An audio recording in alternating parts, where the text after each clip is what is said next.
Baik, kita lanjutkan pembahasannya. Tadi sudah berkenaan dengan bagaimana perasaan memunculkan ketagihan, dari ketagihan memunculkan pencarian, karena mencari seseorang memperoleh. Nah, setelah memperoleh, kemudian seseorang mulai berusaha untuk memutuskan apa yang harus dilakukan berkenaan dengan apa yang telah diperoleh. Kemudian karena dia sudah memutuskan, maka di sana muncul kesenangan, muncul nafsu ragawi, mulai bergembira, bersenang dengan apa yang diperoleh. Dan karena kegembiraan, kesenangan, maka muncul kemelekatan. Karena melekat, maka dia merasa itu sebagai milik. Karena sudah menjadi milik, maka kemudian memunculkan kekikiran, tidak mau berbagi. Dan karena tidak mau berbagi, muncul kekikiran, maka di sana mulai muncul penjagaan. Menjaga apa yang dianggap sebagai milik yang tidak mau dibagi. Karena menjaga, maka muncullah berbagai macam pertengkaran.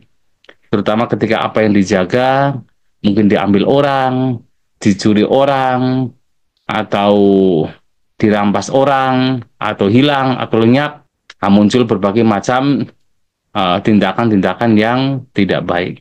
Pertengkaran, pemukulan, konflik, ya kata-kata bohong, fitnah itu muncul. Berbagai macam perbuatan yang buruk itu bisa muncul hanya gara-gara seseorang menjaga apa yang dianggap sebagai milik. Nah, kemudian diurut lagi kenapa ada penjagaan, kemudian karena ada kegigiran, dan seterusnya. Kemudian kembali kepada karena ada perasaan, maka muncul tanha. Nah, sekarang apa yang menyebabkan perasaan muncul? Nah, perasaan muncul karena adanya pasa, karena adanya kontak. Nah, kontak di sini adalah kontak yang muncul ketika mata bersentuhan dengan objek atau bentuk. Kontak ketika telinga bersentuhan dengan suara. Kontak ketika hidung bersentuhan dengan bebauan. Kontak ketika rasa atau makanan bersentuhan dengan lidah. Kontak ketika jasmani bersentuhan dengan objek-objek yang lain. Dan kontak ketika pikiran memiliki objek berbagai macam pikiran. Nah, karena adanya kontak demikian, maka di sana muncul perasaan. Nah, dikatakan di dalam kitab komentar, kontak di sini dianggap sebagai resultant. Resultant kontak atau resultant itu adalah kontak yang merupakan akibat. Jadi bukan sebagai sebab, tapi kontak yang merupakan akibat. Merupakan akibat dari yang lain. Jadi kalau di dalam Abhidhamma kan ada 89 cita.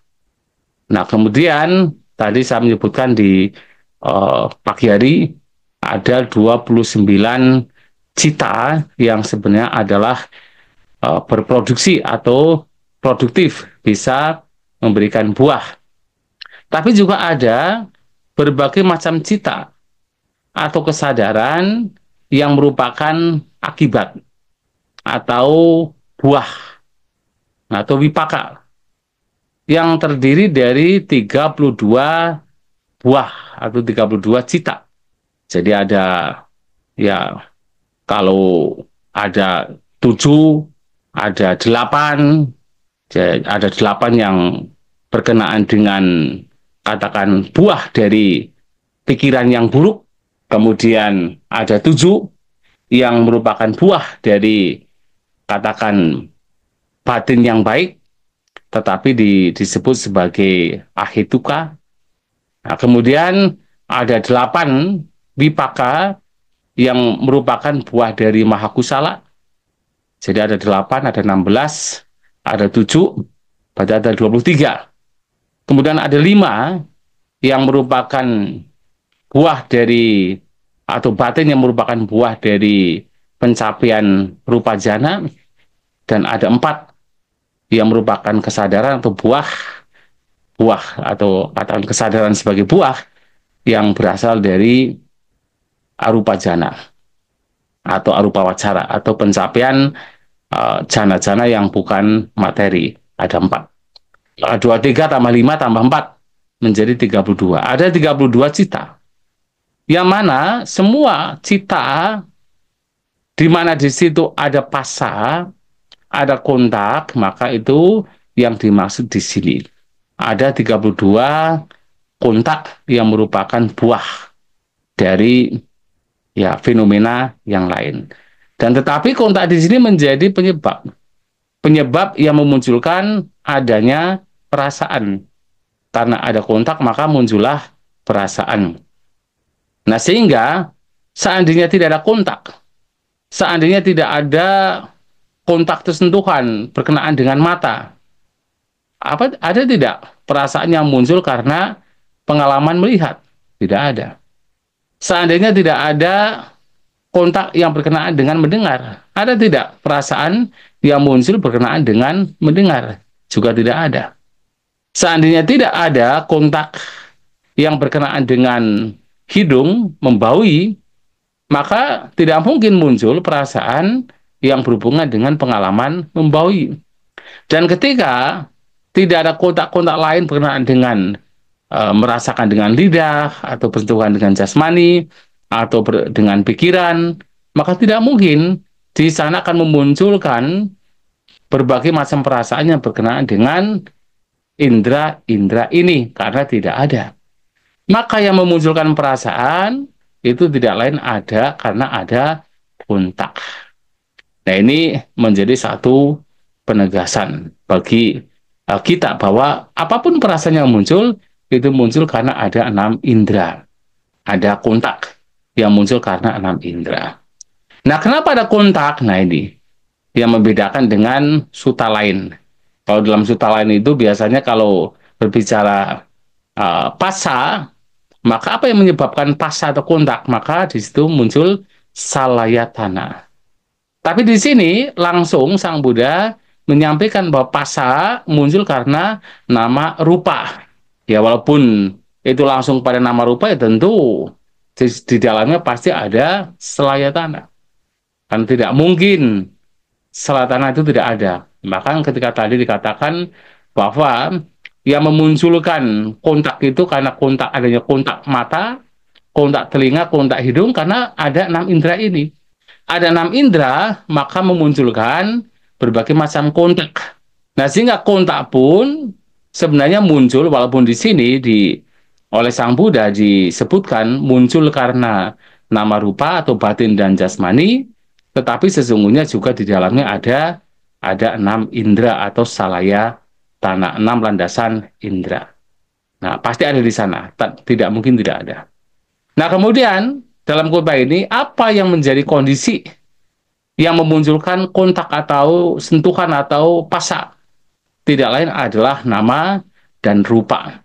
Jadi nama adalah mentalitas, rupa adalah jasmani atau materi. Nah, dalam khotbah lain, nama ini mengacu kepada Wedana, Sanya, kemudian Mano Sancetana, Pasa, Mano Sancetana, dan Manasikara. Yang tidak lain sebenarnya nama di sini mengacu kepada Wedana, Sanya, dan juga Sangkara. Jadi ada perasaan, ada persepsi, ada sangkara, atau bentukan-bentukan pikiran yang dalam khotbah tertentu dalam Nidana Sayuta sebagai contoh adalah pasak kontak itu sendiri.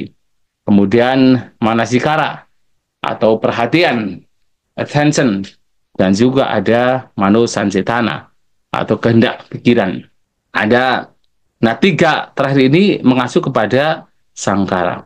Maka dengan kata lain, nama ini mengacu kepada 3 gugusan dalam 5 gugusan, Wedana, Sanya, dan Sangkara.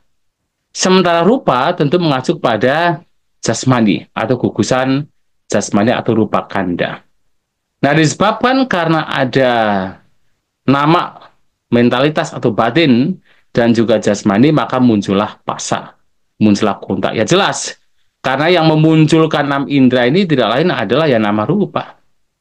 Tanpa ada rupa saja, tidak memunculkan seperti misalnya melihat, tidak memunculkan pengalaman mendengar, membaui, merasakan, bersentuhan, karena tidak ada jasmani. Maka, dan kalau tidak ada batinnya sama saja. Tidak ada pengalaman-pengalaman berkenaan dengan enam indera. Maka nama rupa ini menjadi penyebab, menjadi pengkondisi munculnya pasa, munculnya kontak. Yang muncul karena enam indera, muncul karena keberadaan batin dan jasmani. Nah, kemudian apa yang menyebabkan batin dan jasmani? Apa yang mengkondisikan munculnya batin dan jasmani? Tidak lain adalah winyana. Karena adanya winyana, kesadaran, sebagai kondisi, maka muncullah batin dan jasmani. Seperti yang tadi disampaikan di depan bahwa batin dan jasmani serta winyana ini dua hal yang tidak bisa dipisahkan. Winyana mengkondisikan munculnya nama rupa mengkondisikan munculnya winyana. Nah, kesadaran kalau dalam konteks pancakanda ini adalah winyana kanda, nama rupa adalah gugusan lainnya, 4 gugusan lainnya. Wedana, Sanya, Sangkara, dan juga rupa kanda. Nah, 4 gugusan lainnya. Jadi 4 gugusan itu menjadi kondisi bagi munculnya gugusan winyana kesadaran. Nah, gugusan kesadaran menjadi kondisi bagi munculnya nama rupa, 4 gugusan lainnya. Nah, namun di sini Sang Buddha menyampaikan di awal bahwa kalau tidak ada winyana, maka tidak mungkin nama rupa itu muncul. Nah, di sana ada satu pernyataan. Winyana cahi ananda matu kucisming na okamisata. Api nuko nama rupang matu kucisming samujisata nohetang bante. Jadi wahai Ananda, kalau misalnya winyana itu tidak turun ke rahim seorang ibu, apakah mungkin nama rupa itu akan muncul di rahim seorang ibu? Maka Bante Ananda mengatakan, oh tidak Bante. Artinya winyana ini menjadi satu penyebab munculnya nama rupa. Nah, dalam hal ini winyana yang dimaksud ini mengacu kepada padi sandi winyana. Jadi ketika mengatakan winyana turun ke rahim ibu atau tidak turun ke rahim ibu, itu mengacu kepada winyana dalam konteks padi sandi winyana atau kesadaran penghubung. Dan ketika kesadaran penghubung tidak ada, tidak masuk ke dalam rahim seorang ibu, maka tidak mungkin nama rupa itu akan terbentuk. Ya, jadi apakah nama rupa itu akan kemudian masuk ke dalam rahim, terbentuk dalam rahim seorang ibu? Ya tidak Bante. Kemudian Sang Buddha juga mengatakan, winyana cahyananda matu kusisming okamitwa wokamisata. Abinuko nama rupang itataya abiniba tisata. Dan wahai Ananda, ketika winyana setelah misalnya turun di rahim seorang ibu, tetapi kemudian pergi.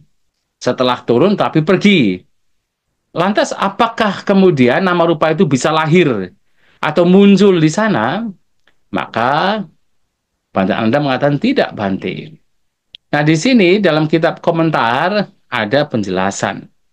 Yang dimaksud dan winyana yang adalah padi sandi winyana atau kesadaran penghubung yang turun ke rahim seorang ibu, jangan diartikan bahwa seakan-akan ada entitas yang kemudian memasuki rahim seorang ibu, tidak.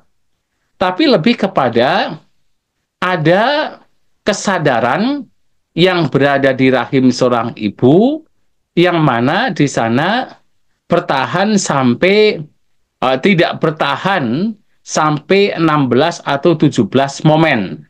Jadi artinya kalau tidak sampai 16-17 momen, artinya tidak ada kesadaran yang turun ke rahim seorang ibu. Tapi ketika ada kesadaran yang turun ke rahim seorang ibu, artinya ada kesadaran yang di dalam rahim seorang ibu itu sampai 16 sampai 16 momen. Nah, dikatakan kalau sudah turun itu 16 momen. Itu artinya dikatakan sebagai safety period atau waktu yang aman. Karena begitu 16 momen, itu artinya itu sudah aman, sudah turun ke rahim seorang ibu. Berada di rahim seorang ibu. Tetapi kalau kemudian meninggalkan, artinya pada saat 16 kemudian masuk ke 17, di situ kondisi rahim seorang ibu itu tidak layak, tidak cocok misalnya. Maka kemudian tidak sampai momen ke-17. Maka itu seperti meninggalkan. Jadi satu momen pikiran itu ada 17 momen. Nah, ketika 16 momen, itu artinya sudah turun ke rahim seorang ibu.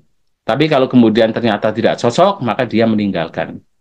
Kan kalau meninggalkan rahim seorang ibu, maka tidak mungkin di sana memunculkan nama rupa. Nama rupa tidak mungkin akan terbentuk. Nah, kemudian Sang Buddha mengatakan, Winyana Cahyananda dhar sewa sato wojiji sata kumara kasawa kumari kayawa api nuko nama rupang buding wirulhing we pulang abajisati.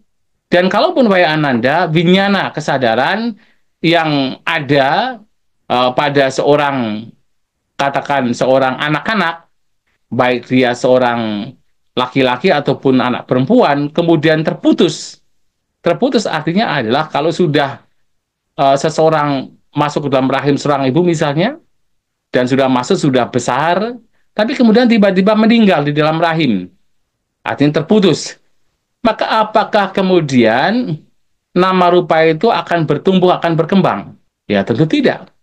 Kalau kemudian seorang anak itu meninggal di dalam rahim, artinya winyana itu terputus di dalam rahim seorang ibu, walaupun sudah di sana sudah katakan membentuk seorang anak, apakah laki-laki atau perempuan, maka nama rupa pun juga tidak akan tumbuh, tidak akan berkembang. Artinya dia mengalami kematian. Nah, maka ketika ditanyakan demikian, apakah bisa berkembang? Ya tidak, Bante. Nah, karena itulah makanya yang menjadi penyebab, menjadi kemunculan bagi winyana atau bagi nama rupa maksudnya, tidak lain adalah winyana. Jadi nama rupa, batin dan jasmani itu muncul karena kesadaran. Akan tetapi, seperti yang tadi saya sampaikan, ternyata kesadaran pun juga muncul dari nama rupa. Sang Buddha mengatakan, nama rupa pacaya winyanang. Dikondisikan oleh nama rupa, oleh batin dan jasmani, kesadaran juga muncul. Tapi juga dikondisikan oleh kesadaran, batin dan jasmani juga muncul. Maka dalam kitab komentar yang saya sudah menyampaikan di dalam di sesi sebelumnya, bahwa winyana ini seperti seorang raja. Nama rupa itu seperti katakan seorang pegawai kerajaan, yaitu penasehat, para menteri, para prajurit, punggawa kerajaan. Nah, sang raja ini bisa mengatakan, ya karena saya, maka kalian menjadi menteri, kalian menjadi penasehat, kalian menjadi prajurit, kalian menjadi punggawa kerajaan, karena saya. Tapi kemudian para punggawa kerajaan juga mengatakan, ya karena kami juga, karena adanya menteri, adanya penasehat, adanya punggawa kerajaan, maka di sana muncul raja. Kalau tidak ada mereka semua, bagaimana muncul raja? Maka baik raja maupun para punggawa kerajaan saling mengklaim sebagai penyebab. Itu seperti winyana dengan nama rupa. Nah, Sang Buddha mengatakan, winyana cahyananda nama rupa patidang nak lebih sati. Jadi ketika winyana tidak mendapatkan footing atau tidak mendapatkan pijakan di dalam nama rupa, maka di sana apakah bisa muncul, yaitu kelahiran, usia tua, kematian, dan munculnya berbagai macam penderitaan. Maka dikatakan, oh tidak, Bante. Oleh sebab itu, Sang Buddha mengatakan bahwasanya winyana adalah penyebab dari nama rupa. Tetapi sebaliknya juga sama, bahwa kemunculan dari katakan nama rupa itu juga karena winyana. Nah, winyana karena nama rupa. Jadi keduanya saling mempengaruhi. Nah, bahkan di sini dikatakan sejauh kehidupan yang ada, jadi apapun yang kita alami dalam kehidupan kita, itu hanya sekedar nama rupa dan juga winyana. Yang mereka satu sama lain menjadi penyebab.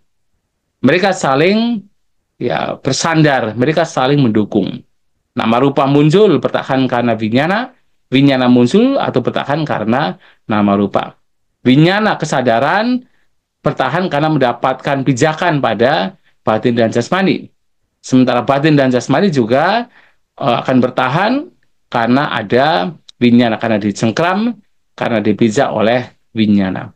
Inilah bagaimana faktor-faktor yang munculnya bersebab dalam Mahanidana Sutta itu dijelaskan. Ya memang dalam khotbah ini tidak dilanjutkan sampai misalnya apa yang menyebabkan winyana. Yang kalau dalam khotbah lain, winyana disebabkan oleh sangkara, bentukan-bentukan. Nah, sangkara di sini juga mengacu kepada katakan cita yang terdiri dari 29 cita. Cita yang produktif yang berkenaan dengan karma. Atau cita yang bisa memproduksi buah karma. Ada 29.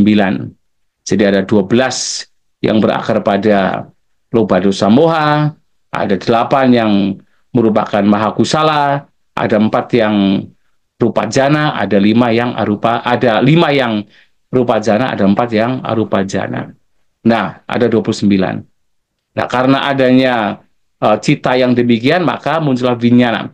Maka dalam khotbah, dalam kitab komentar, winyana yang dimaksud di dalam Padijak Samuppada itu juga merupakan winyana sebagai resultan atau winyana sebagai dampak, winyana sebagai buah. Yang tadi saya katakan ada 32 jenis winyana. Tetapi dalam konteks Mahanidana, winyana di sini mengacu kepada pati sandi winyana atau kesadaran penghubung yang menghubungkan seseorang ketika dilahirkan kembali. Nah, itulah terutama berkenaan dengan faktor-faktor yang kemunculannya bersebab. Kemudian yang juga menarik dalam Mahanidana Sutta ini, setelah Sang Buddha menyampaikan tentang fenomena-fenomena yang menjadi penyebab seseorang mengalami duka penderitaan, yang mana sebenarnya dari pengalaman tersebut, dari penjelasan tersebut, atau dari Padijak Samuppada yang dijelaskan oleh Sang Buddha, maka di sana memunculkan sebuah pandangan yang benar bahwa sebenarnya tidak ada self, tidak ada diri, tidak ada aku. Tapi kemudian Sang Buddha kemudian juga memberikan satu pandangan yang biasanya dicengkram atau dipegang oleh banyak orang, yang kemudian itu disebut sebagai atta panyati, atau deskripsi tentang diri, atau tentang atma, tentang atta, yang antara satu orang dengan lainnya punya pandangan yang berbeda-beda, yang kesemuanya masih berpandangan bahwa ada atta. Nah, di sini Sang Buddha menyampaikan bahwasanya ada beberapa orang yang memiliki pandangan bahwa diri memiliki bentuk atau katakan rupa, atau katakan self atau atma itu berbentuk dan sifatnya adalah terbatas. Jadi ada 4 pandangan bahwa diri memiliki bentuk dan sifatnya terbatas. Ini adalah yang pertama. Kemudian yang kedua, bahwa diri ini berbentuk dan tidak terbatas. Kemudian ada juga diri ini berbentuk dan terbatas baik di sini maupun yang akan datang. Kemudian diri ini memiliki bentuk atau rupa dan tidak terbatas baik di sini maupun yang akan datang. Maksud enggak ini? Ini 2 ya, 2. Kemudian 2 lainnya, ada 4 ya.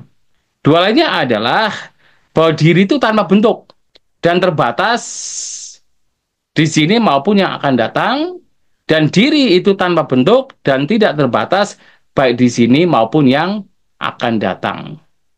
Nah, ini 4 jenis pandangan yang juga muncul berkenaan dengan diri, bahwa diri ini berbentuk tapi terbatas, baik di sini maupun yang akan datang. Kemudian diri ini berbentuk tapi tidak terbatas, baik di sini maupun yang akan datang. Kemudian yang ketiga, bahwa diri ini tidak berbentuk atau tidak memiliki rupa, ya baik di sini terbatas, baik di sini maupun yang akan datang, dan diri ini tidak memiliki rupa dan terbatas, baik di sini maupun yang maksudnya tidak terbatas, baik di sini maupun yang akan datang. Nah, ini menjadi satu hal yang sering dikatakan dianggap oleh banyak orang, bahwasanya ada diri yang berbentuk, ada juga diri yang tidak berbentuk. Tapi dalam kitab komentar, pernyataan atau anggapan demikian itu muncul bahkan pada orang-orang yang bermeditasi. Yang dimaksud dengan bahwa ada diri yang memiliki bentuk atau berbentuk dan terbatas, baik di sini maupun yang akan datang, ini mengacu kepada seseorang yang bermeditasi, kemudian menggunakan kasina yang mencapai jhana. Tetapi objek kasina atau katakan nimita, gambaran kasina tersebut masih terbatas. Tapi dia mencapai konsentrasi tinggi dengan objek kasina yang sifatnya masih terbatas. Jadi masih terlihat ujungnya, namanya masih terbatas. Nah, ketika dia memiliki pengalaman demikian, maka dia berpikir bahwa ini adalah diri. Ini adalah self yang mana terbatas. Dan ini akan ada sekarang dan juga akan ada setelah kematian. Nah, ini yang pertama. Tapi ada juga orang-orang yang bermeditasi menggunakan kasina, jadi menggunakan objek kasina seperti objek tanah, objek api, objek air, objek warna, nah berbagai macam warna dijadikan objek, dan itu semua adalah materi. Kemudian itu objeknya terlihat tidak terbatas. Dan ia menganggap itu sebagai keberadaan sebagai diri, yang mana itu tidak terbatas. Dan bagi dia itu akan tidak hanya ada pada kehidupan sekarang, tapi juga akan ada pada kehidupan yang akan datang. Makanya kan kalau orang mencapai pencapaian jhana, itu bisa terlahir di alam rupa Brahma dan dalam waktu yang sangat lama. Karena dari pengalaman demikian, orang tahu persis bahwa ini juga akan bertahan dalam kehidupan yang mendatang, dan itu sangat lama. Tapi tidak tahu bahwasanya itu pun juga sifatnya tidak kekal. Sang Buddha melihat itu semua, bahwa itu tidak kekal. Walaupun seseorang misalnya terlahir di alam rupa Brahma, dengan kondisi yang katakan punya umur yang begitu panjang, tetapi itu tidak kekal. Suatu saat ketika buah dari pencapaian jhana itu habis, maka kelahiran atau kematian bagi dia itu juga tidak bisa dielakkan, maka akan muncul kelahiran baru. Tetapi orang yang tidak mengerti menganggap itu sebagai kekal. Nah, bahwa ini adalah self, ini adalah diri yang tidak terbatas, baik di sini dalam kehidupan sekarang dan nanti akan berlanjut dalam kehidupan mendatang, dan itu tidak terbatas. Nah, ini jadi ada anggapan yang demikian.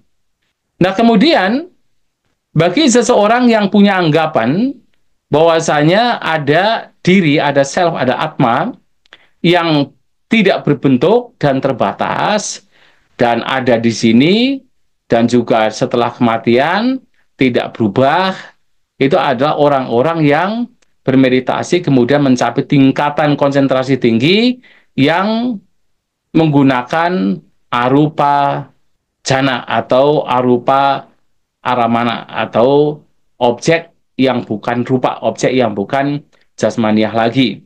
Artinya adalah orang-orang yang kemudian mencapai pencapaian arupa jana.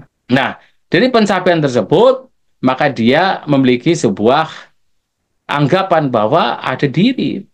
Tapi diri ini tidak ada bentuknya, tidak memiliki rupa. Dan diri yang tidak berbentuk rupa ini akan ada di sini dan bukan bahkan ada setelah kematian. Di dalam kehidupan yang akan datang. Itu lebih panjang lagi. Ketika orang kemudian mencapai arupa jana, dikembangkan di sana, bertahan di sana, setelah kematian akan terus ada. Tetapi dalam agama Buddha, itu juga sifatnya sementara. Walaupun seseorang terakhir di alam arupa Brahma, dengan jangka waktu yang sampai puluhan ribu kalpa sekalipun, tapi cepat atau lambat suatu saat, ya dalam waktu yang jauh, pasti akan terjadi perubahan. Artinya, ketika buah dari pencapaian jana itu habis, ia pun juga akan dilahirkan di alam lain. Artinya, tidak bisa bertahan di sana. Nah, tetapi pencapaian demikian masih terbatas. Ada juga orang yang mencapai pencapaian arupa jana yang betul-betul tingkatannya lebih intens lagi. Nah, dan terlihat tidak terbatas. Maka diri sebagai yang bukan bermateri atau bukan ada rupa, itu terlihat tidak terbatas. Dan ia berpikir bahwa inilah diri. Diri yang ada di alam sekarang atau kehidupan sekarang, dan juga akan terus ada dalam kehidupan mendatang setelah kematian. Dengan pandangan yang demikian, maka muncullah persepsi adanya diri. Bahwa ada diri, tapi di sini mengacu kepada orang-orang yang bahkan telah mencapai pencapaian jana. Apalagi yang tidak mencapai jana. Bahkan orang yang hanya berlogika saja pun bisa dengan logika menganggap bahwa ada diri, ada atma. Bahkan orang yang mencapai jana sekalipun dengan tingkatan spiritual yang luar biasa, terkadang juga masih terjebak dalam sebuah pandangan bahwa ada diri. Apakah diri itu berbentuk atau tidak berbentuk. Nah, ini juga disampaikan di berbagai poin di dalam 62 pandangan salah tentang keberadaan adanya diri. Diri yang berbentuk, ada diri yang tidak berbentuk. Nah, ternyata itu muncul karena ada pengalaman meditatif tingkat tinggi. Nah, kemudian oleh Sang Buddha yang diajarkan untuk kita, terutama mereka-mereka yang bahkan telah mencapai pencapaian jana, yang kemudian memunculkan sebuah ide bahwa ada diri yang berbentuk atau tidak berbentuk, yang terbatas atau tidak terbatas, harus merenungkan bahwasanya itu bukanlah diri. Artinya tidak berpikir bahwa itu adalah diri.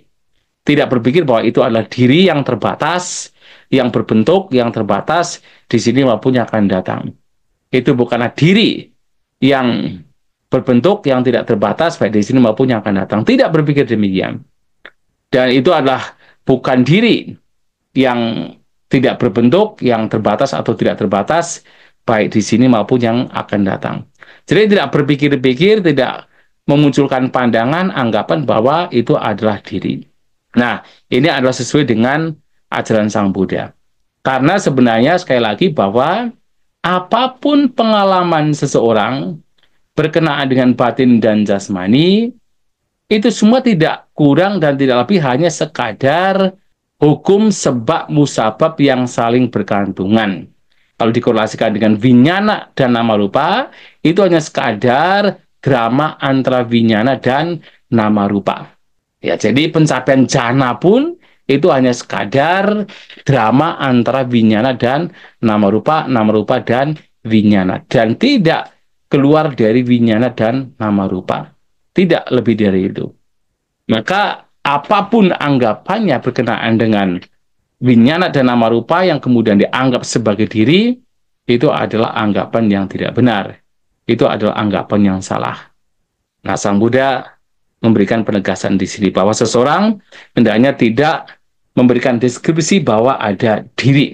Karena sesungguhnya diri itu tidak ada, itu adalah ciptaan dari pikiran, yang ada hanyalah drama antara winyana dan nama rupa yang saling menyokong satu sama lain. Nah, kemudian Sang Buddha juga dalam khotbah ini mengajak kita untuk berpikir kritis berkenaan dengan atta, berkenaan dengan diri, agar kita itu tidak terjebak ke dalam pandangan bahwa ada diri. Nah, kita diajak untuk berpikir kritis. Nah, ada juga orang-orang yang menganggap bahwa diri ini tidak lain adalah perasaan. Jadi perasaan atau vedana itu adalah diri. Itu adalah anggapan yang pertama. Jadi ketika kita mengalami sesuatu, nah bentuk pengalaman atau bentuk pengenyaman terhadap sesuatu, nah si pengenyam itu, si vedana itu adalah diri. Ada yang menganggap sebagai itu. Diri adalah yang mengenyam, yang merasakan, ya, vedana. Tapi kemudian ada juga yang punya anggapan bahwa perasaan sebenarnya bukan diri.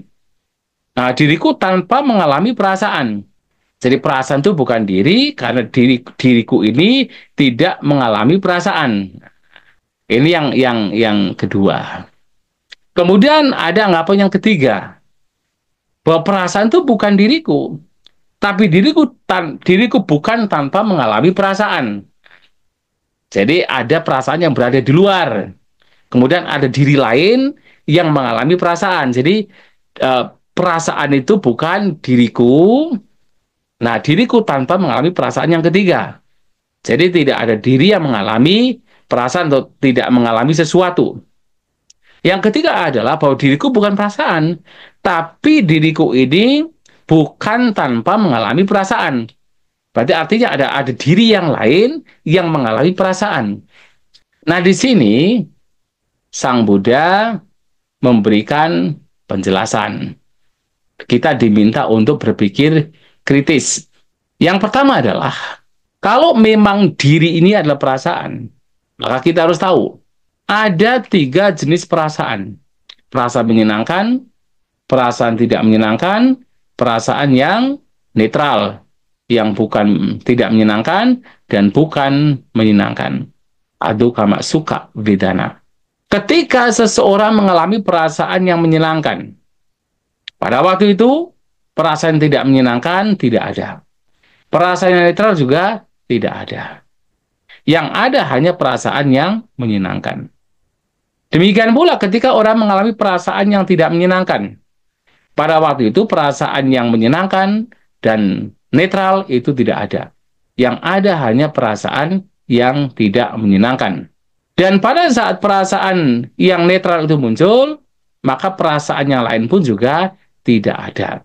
Lantas, kalau demikian halnya, apakah kemudian seseorang akan mengatakan, ketika mengalami perasaan yang menyenangkan, kemudian dia mengatakan ini adalah diri. Perasaan ini adalah diriku. Tapi kemudian perasaan yang menyenangkan ini lenyap. Kemudian seseorang mengatakan, oh, diriku lenyap. Muncul perasaan yang tidak menyenangkan. Maka dia mengatakan bahwa perasaan tidak menyenangkan adalah diriku. Tapi kemudian perasaan yang tidak menyenangkan ini yang dianggap sebagai diri itu juga lenyap. Muncul perasaan yang netral. Kemudian beranggapan bahwa ini adalah diriku.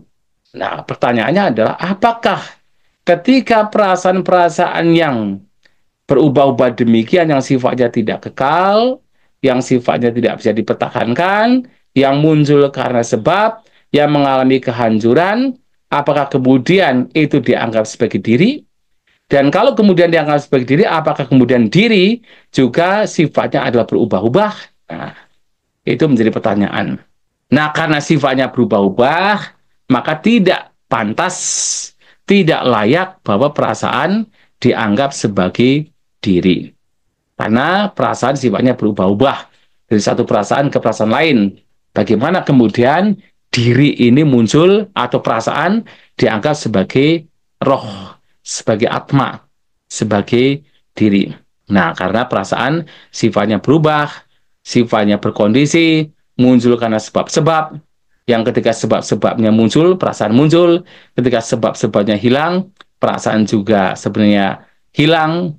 Lantas di manakah diri yang sesungguhnya. Kenapa kemudian dianggap bahwasanya perasaan atau penyaman ini dianggap sebagai diri? Maka tidak layak. Tidak layak dianggap sebagai diri. Ini sebagai perenungan yang diberikan oleh Sang Buddha. Nah, kemudian ketika ada anggapan bahwa perasaan itu bukan diri, tapi kemudian diriku ini tidak bebas, tidak tanpa pengalaman perasaan. Jadi perasaan itu bukan diri, tetapi kemudian diriku itu tidak mengalami perasaan. Nah, ini menjadi pertanyaan yang kemudian Sang Buddha mengatakan, kalau kemudian tidak ada perasaan sama sekali, tidak ada pengalaman sama sekali, bagaimana kemudian muncul ide bahwa ada diri? Ya, jadi kalau memang tidak ada perasaan sama sekali, dengan kata lain tidak ada pengalaman sama sekali, lantas bagaimana kemudian ada ide bahwa ada diri? Maka tidak mungkin ide muncul ketika perasaan itu tidak ada. Nah, itu menjadi satu perenungan. Maka apapun alasannya, perasaan sebagai diri atau perasaan bukan sebagai diri, dan perasaan tidak mengalami pengalaman, maka harus dipertanyakan bahwa kalau tidak ada pengalaman sama sekali, bagaimana ide bahwa ada diri itu muncul? Tidak mungkin muncul. Maka ide itu muncul dari pikiran kita. Kemudian yang ketiga, ada pandangan bahwa perasaan itu bukan diriku, tapi diriku ini bukan tanpa mengalami perasaan. Nah, di dalam kitab komentar, nah di sana disampaikan oleh Sang Buddha. Ketika demikian halnya, maksudnya di kitab komentar disampaikan oleh para komentator. Yang dimaksud di sini adalah ada diri. Ada diri yang bukan perasaan, tetapi mengalami perasaan. Nah, dalam kitab komentar ini mengacu kepada anggapan-anggapan bahwa diri itu adalah persepsi misalnya. Diri itu adalah sangkara, bentukan-bentukan pikiran, atau diri adalah winyana kesadaran. Jadi orang ketika mengatakan bahwa diri bukan perasaan, bisa juga menganggap bahwa persepsi adalah diri. Bisa juga menganggap bahwasanya bentukan pikiran adalah diri. Bisa menganggap bahwasanya adalah winyana kesadaran adalah diri, adalah atma. Yang mana diri ini mengalami perasaan.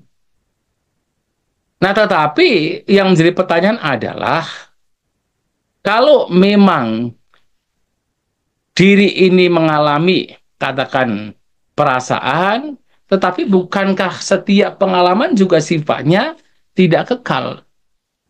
Jadi subjek yang mengalami perasaan pun juga sifatnya tidak kekal. Lantas bagaimana kemudian dikatakan sebagai diri? Nah, maka diri itu sebenarnya tidak ada. Ini dikatakan dalam kitab komentar. Karena semua hal itu tidak dikatakan tidak bisa diri sendiri. Artinya ketika misalnya orang berpikir, oh sanya persepsi adalah diri, sanya pun juga muncul dari berbagai macam sebab. Sebab-sebabnya juga muncul dan lenyap, maka sanya juga akan lenyap. Sangkara juga sama. Ketika sangkara dianggap sebagai diri, sangkara juga muncul karena berbagai macam sebab. Sebab-sebabnya juga sifatnya muncul dan lenyap. Ketika itu muncul dan lenyap, maka ketika muncul penyapan, maka di situ akan muncul bahwasanya ya tidak ada aku atau diri di dalam sangkara. Demikian pula vinyana yang dianggap sebagai diri juga sama, muncul karena sebab-sebab. Sebab-sebabnya juga muncul dan sifatnya muncul dan lenyap. Yang ketika sebab-sebabnya lenyap, maka vinyana kesadaran juga lenyap. Lantas di mana kita bisa mengatakan ada diri di dalam vinyana kesadaran? Maka tidak ada diri di dalam kesadaran.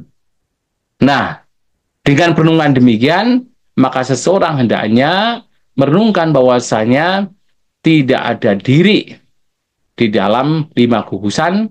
Apakah seseorang mengatakan perasaan adalah diriku, itu tidak absah, dengan analisa yang benar, kemudian apakah perasaan bukan diri dan tidak mengalami perasaan, diri itu tidak mengalami perasaan, maka juga tidak absah, karena kalau tidak ada pengalaman, bagaimana ide diri itu ada.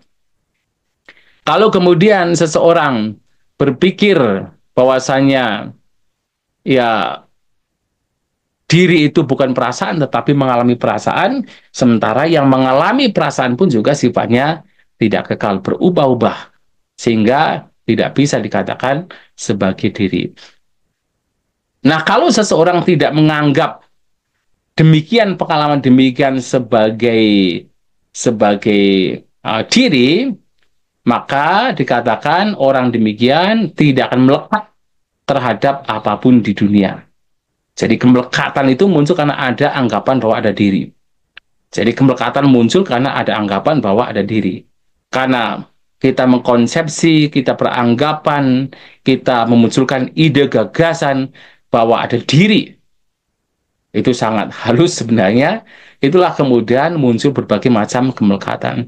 Pak Sang Buddha mengatakan, so ewang, nak samanu Pak Santo, nak cak kinci loki upadiati. Maka seseorang ketika katakan melihat demikian, maka dia tidak melekat terhadap apapun di dunia. Dan ketika dia tidak melekat, maka dia tidak menjadi gemetar. Ya, anu Pak Dianti, nak paritasati. Ketika tidak melekat, maka dia tidak menjadi gemetar. Nah, aparitasang, ketika dia tidak gemetar, pasat tak nyewa parinibayiti. Dia akan menjadi padam dengan sendirinya di sini.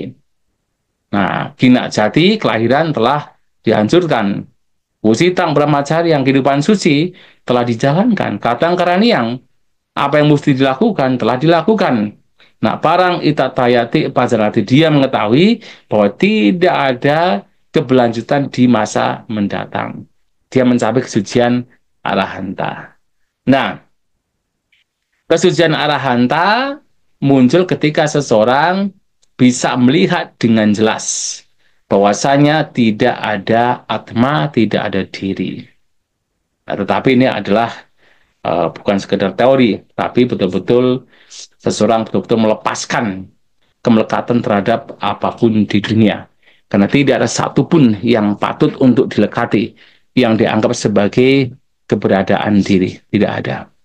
Maka ini menjadi satu hal yang dalam khotbah-khotbah Sang Buddha kita sering diajak untuk melatih batin kita. Seringkali kita mendapatkan penjelasan dari Sang Buddha, kita harus melihat apapun fenomena, termasuk tentunya 5 gugusan, sebagai netang mama, nesohamasmi nak mesoata. Bahwa ini bukan milikku, ini bukan aku, ini bukan diriku. Jadi melihat itu sebagai sekadar fenomena. Dan kalau kita mampu melihat itu sebagai sekadar fenomena yang bukan sebagai diri, maka ia tidak melekat terhadap apapun pengalaman yang muncul. Kalau batin tidak melekat, maka batin juga tidak akan menjadi gemetar. Gemetar untuk memiliki, gemetar untuk menjauhi. Kalau batin tidak gemetar, maka akan padam dengan sendirinya, mencapai nibbana. Dan disinilah kemudian kelahiran dihancurkan. Tidak ada kelahiran di masa mendatang.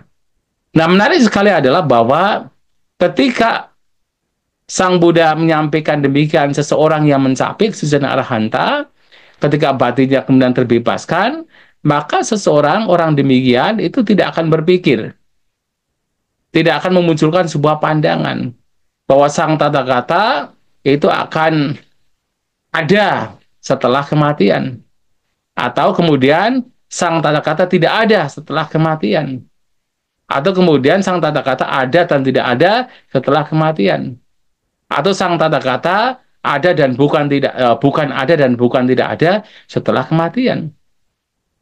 Ya karena apa? Ya karena sesungguhnya batin seorang tathagata atau seorang arahanta itu sudah terbebaskan, maka pandangan-pandangan yang kemudian menjadi kemelekatan itu tidak akan muncul lagi pada orang demikian. Tapi bagi orang yang belum mencapai pembebasan, yang masih berpikir-pikir, Oh, mungkin sang tata kata ada setelah kematian, mungkin tidak ada setelah kematian, mungkin ada dan tidak ada setelah kematian, mungkin tidak ada dan bukan tidak ada setelah kematian. Itu bisa memunculkan pandangan demikian. Kemudian, ini Sang Buddha menyampaikan tentang keberadaan self yang sebenarnya tidak ada untuk memberikan penegasan yang sesungguhnya pada saat seseorang memahami padita samupada, di situ juga diarahkan untuk melihat bahwasanya ya tidak ada self, tidak ada diri di dalam padita samupada. Tapi kemudian ditegaskan lagi dalam poin-poin selanjutnya. Ya. Lantas Sang Buddha juga menyampaikan tentang sata winyana titi atau 7 keberadaan kesadaran. Nah, 7 keberadaan kesadaran ini mengacu kepada 7 jenis makhluk. Ya, 7 jenis makhluk. Jadi ada 7 jenis makhluk yang sebenarnya saya pernah menyampaikan di dalam penjelasan mengenai pertanyaan Sang Buddha kepada seorang Samanera Supaka dalam Kumarapanha, di dalam Kudakapata. Di sana juga ada penjelasan mengenai 7 keberadaan kesadaran atau 7 jenis makhluk. Nah, ini kenapa Sang Buddha menyampaikan begini ya supaya seseorang mengetahui bahwa memang ada makhluk-makhluk tertentu. Yang makhluk-makhluk ini nantinya muncul karena apa? Muncul karena kebodohan, muncul karena abijja. Maka Sang Buddha menyampaikan ada 7 keberadaan kesadaran. Apa yang 7? Yang pertama, ada makhluk-makhluk yang memiliki jasmani yang berbeda dan persepsi atau pengalaman yang berbeda. Jadi, jasmaninya bermacam-macam dan pengalaman atau bentuk pikirannya juga bermacam-macam. Siapa? Kita manusia. Kemudian beberapa dewa dan beberapa makhluk yang terlahir secara spontan. Nah, termasuk makhluk neraka, atau makhluk peta, makhluk binatang, ya, termasuk beberapa dewa, yaitu memiliki tubuh yang berbeda dan persepsi yang juga berbeda. Ini yang pertama. Kemudian ada juga makhluk-makhluk yang memiliki tubuh berbeda tetapi persepsinya atau batinnya itu sama. Ini adalah mereka dewa yang berada di alam Brahma yang muncul karena jana pertama. Ketika orang mencapai jana pertama dikatakan tubuhnya nanti berbeda. Maksudnya ketika terlahir di alam Brahma. Tubuhnya berbeda tetapi kondisi batinnya itu sama. Ini adalah yang kedua. Kemudian ada makhluk-makhluk yang ketiga yang tubuhnya itu sama tetapi batinnya berbeda-beda. Yang tidak lain adalah para dewa di alam Abhasara. Nah, alam Abhasara ini muncul karena pencapaian jana kedua. Mereka memiliki tubuh yang berbeda. Tubuh yang sama maksudnya. Kemudian persepsinya itu berbeda. Makanya kalau di dalam Brahma Jala Sutta, di dalam Aganya Sutta, ketika dikatakan makhluk-makhluk Abhasara meninggal di sana dan lahir di alam manusia, mereka memiliki tubuh yang bercahaya semua. Tidak bisa dibedakan. Mana yang perempuan, mana yang laki-laki tidak bisa dibedakan. Hanya kemudian setelah lama sekali muncul keserakahan, tubuh mereka juga mulai terlihat, nah sehingga mereka bisa dibedakan, oh ini perempuan, ini laki-laki. Tetapi di awal sekali, sisa-sisa dari kelahiran di alam Abhasara itu masih ada. Tubuhnya itu sama.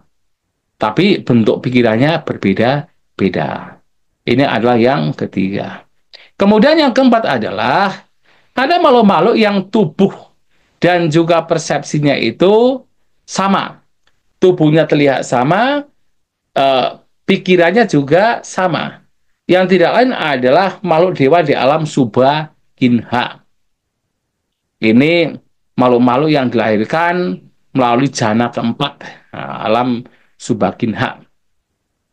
Tubuhnya sama, persepsinya juga sama. Nah, kemudian juga ada, ini yang keempat ya. Yang kelima adalah makhluk-makhluk yang dikatakan terlahir di alam Akasan Sanayatana.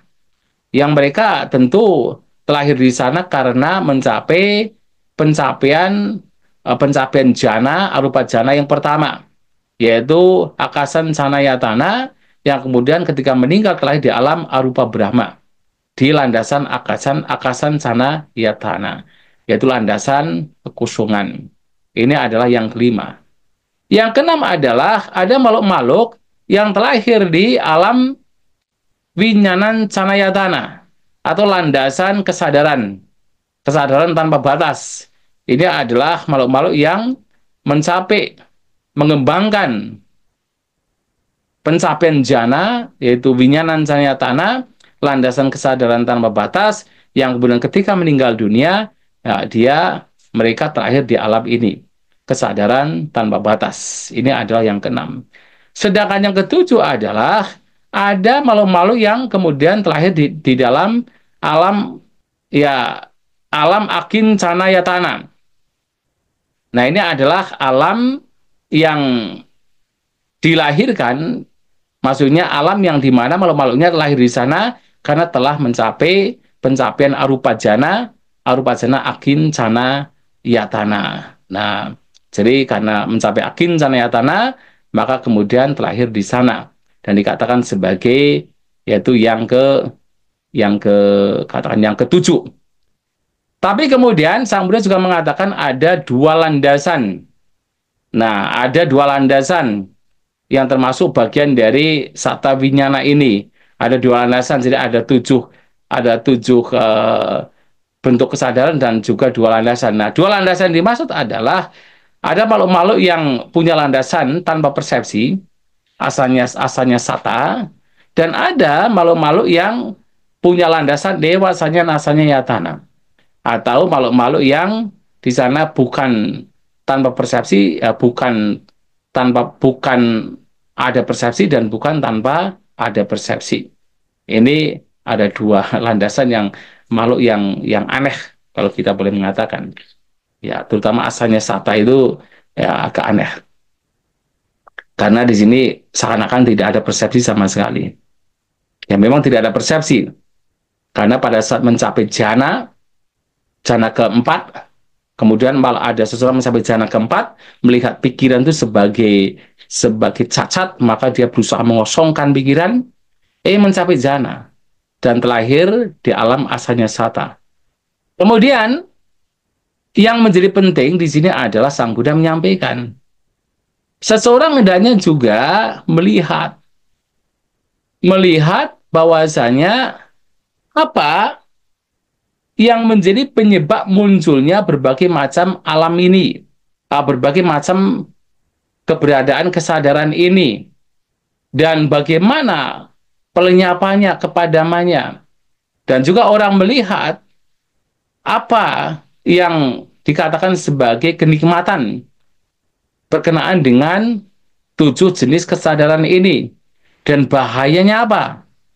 Dan juga bagaimana seseorang mengetahui cara untuk bisa bebas dari bahaya tersebut. Nah, ini juga menjadi pertanyaan yang juga harus kita pahami, dan ini menjadi satu hal yang mana menjadi katakan bagaimana kita harus melihat secara bijaksana, yang menjadi poin utama, ya, menjadi poin utama. Yang pertama adalah apa yang memunculkan 6 jenis kesadaran ini. Di sini tidak disebutkan, tetapi di dalam kitab komentar disebutkan bahwasanya yang menyebabkan 7 jenis kesadaran ini tidak lain adalah avidya.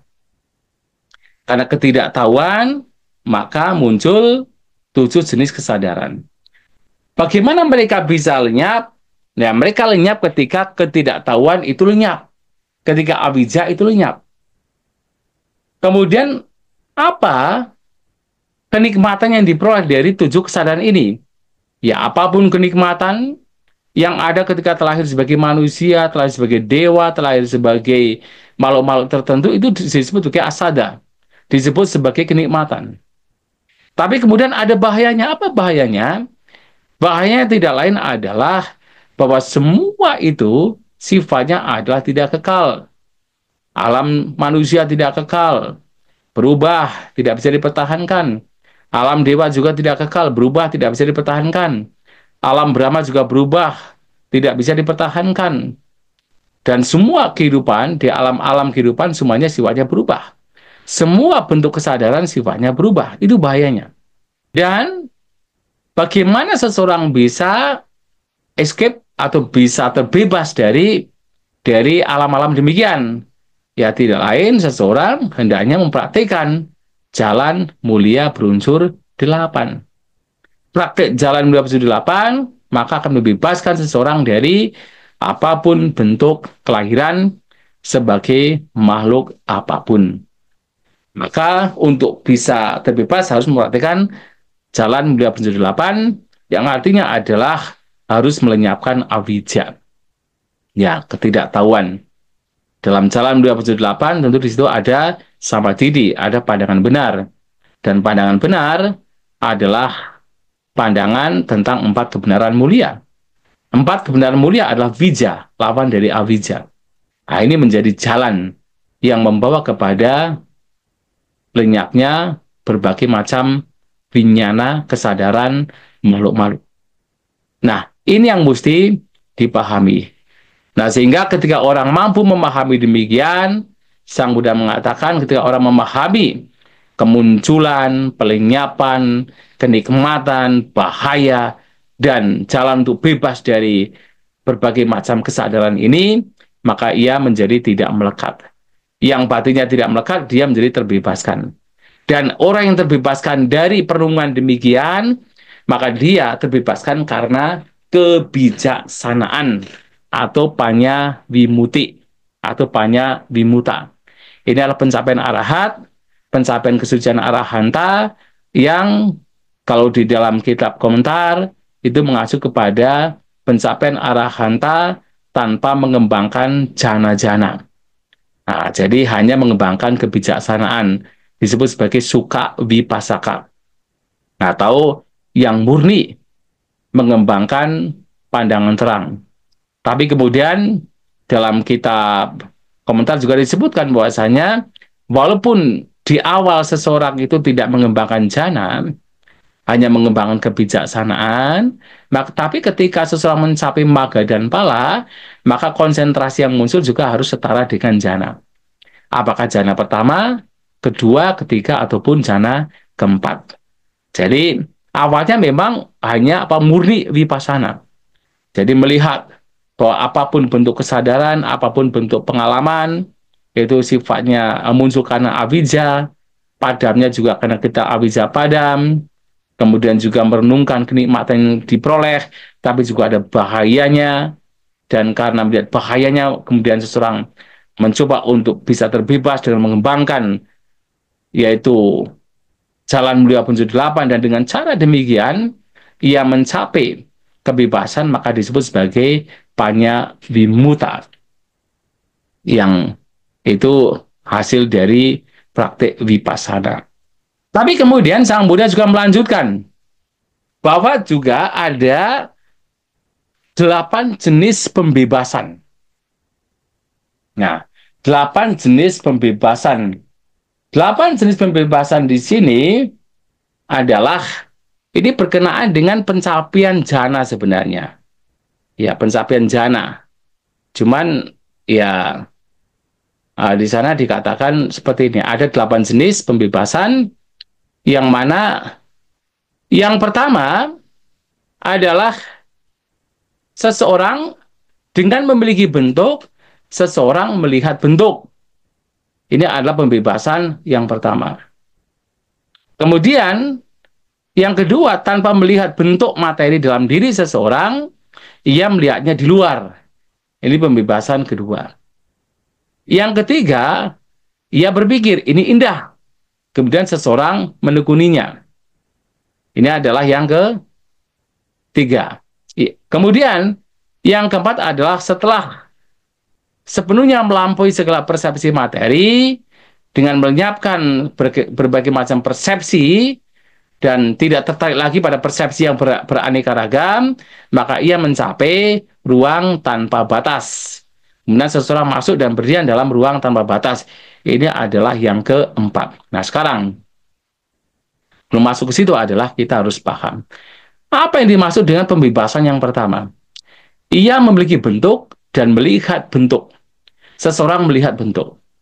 Artinya adalah ada seseorang yang mempraktekkan meditasi dengan objek kasina yang diperoleh dari jasmaninya sendiri. Yaitu apa? Misalnya menggunakan rambut. Rambut itu warnanya biru. Dan rambut itu dijadikan sebagai objek. Ketika dijadikan sebagai objek, maka muncullah kasina biru. Dan dia kemudian mencapai jana karena objek kasina biru yang muncul dari rambutnya sendiri. Maka dia dikatakan sebagai memiliki bentuk, yaitu rambut, bentuknya sendiri. Seseorang melihat bentuk. Bentuk dalam artian adalah nimita, konsentrasi yang muncul karena melihat jasmaninya sendiri. Yaitu kasina, yang muncul dari salah satunya adalah rambut. Ini yang pertama. Atau mungkin bisa juga seseorang menggunakan yaitu unsur cair, darah sebagai objeknya. Di sana muncul yaitu objek yaitu kasina warna merah misalnya gitu. Dari sana kemudian memunculkan pencapaian jana. Ini juga yang pertama, pembebasan yang pertama. Nah, kemudian ada seseorang yang kemudian melihat materi di dalam diri seseorang dan dia melihatnya di luar. Artinya adalah dia itu kemudian melihat, mengembangkan batin di dalam dirinya sendiri, tetapi menggunakan objek materi di luar. Bisa menggunakan kasina tanah dengan menggunakan media kasina tanah di luar. Dikembangkan, kemudian mencapai jana. Maka ia melihat bentuk materi dalam diri seseorang, dirinya, tapi kemudian dia melihat materi di luar. Dan mencapai jana. Ini adalah jana atau pembebasan yang kedua. Kemudian juga, yang ketiga adalah ia berpikir indah. Kemudian dia menuguinya. Yang dimaksud dengan ia berpikir ini indah, ini mengacu kepada pencapaian-pencapaian jana melalui berapa wihara. Jadi melalui meta, karuna, mudita, UPK, cinta kasih, kasih sayang, simpati, kemudian keseimbangan batin, kemudian dia mencapai jana karena itu, dan melihat itu sebagai indah. Nah, mencapai jana karena itu, maka itu dikatakan sebagai pembebasan yang ketiga. Nah, pembebasan yang keempat tidak lain adalah seseorang yang mencapai jana akasan canayatana. Ini sudah merupakan non-materi. Akasan canayatana atau ruang tanpa batas. Ini yang keempat. Yang kelima adalah seseorang mencapai jana, yaitu vinyanan canayatana, yaitu kesadaran tanpa batas. Yang kelima. Yang keenam adalah seseorang mencapai jana, yang adalah akincana yatana, yaitu jana yang mana di sana adalah landasan kekosongan. Nah, kemudian yang ketujuh, seseorang mencapai jana yang lewat sanya nasanya yatana, bukan persepsi dan bukan tanpa persepsi atau bukan persepsi. Ini adalah yang ketujuh. Sedangkan yang kedelapan adalah seseorang mencapai nirodha samapati atau sanya vedayita nirodha, atau yang mencapai lenyapnya persepsi dan perasaan. Dan menarik sekali, dalam khotbah-khotbah lain, kalau seseorang mencapai nirodha samapati atau sanya vedayita nirodha, maka hanya ada dua kemungkinan. Yang pertama, dia keluar mencapai arahat. Yang kedua, kalau tidak arahat pasti mencapai anagami. Kalau kemudian orang keluar dari nirodha samapati, arahat dan juga anagami. Nah, kalau kemudian Sang Buddha mengatakan, seorang biku mencapai 8 pembebasan ini dalam urutan maju. Dari yang pertama, pembebasan pertama, sampai pembebasan yaitu sanya vedayita nirodha, atau dari sanya vedayita nirodha kemudian mundur ke belakang, atau dari depan maju, dari maju ke belakang, dan dia bisa melakukan demikian, maka dikatakan ketika dia mencapai pencapaian arahat, maka dia dikatakan sebagai yang terbebaskan dengan 2 cara, yaitu cetuk wimuti dan panya wimuti. Dia mencapai ubatuk baga wimuti, yaitu dengan cetuk wimuti dan panya wimuti. Kebebasan karena karena batin, kebebasan batiniah, dan juga kebebasan karena pandangan terang atau kebijaksanaan. Dan dia adalah seorang arahanta yang boleh dikatakan arahanta yang super, karena tidak hanya mencapai pencapaian arahanta, tetapi juga diawali dengan pencapaian-pencapaian jana, bahkan sampai sanya widaita nirodha dan mencapai jana. Tapi ya kalau tidak demikian, paling tidak adalah yaitu yang suka wipasaka.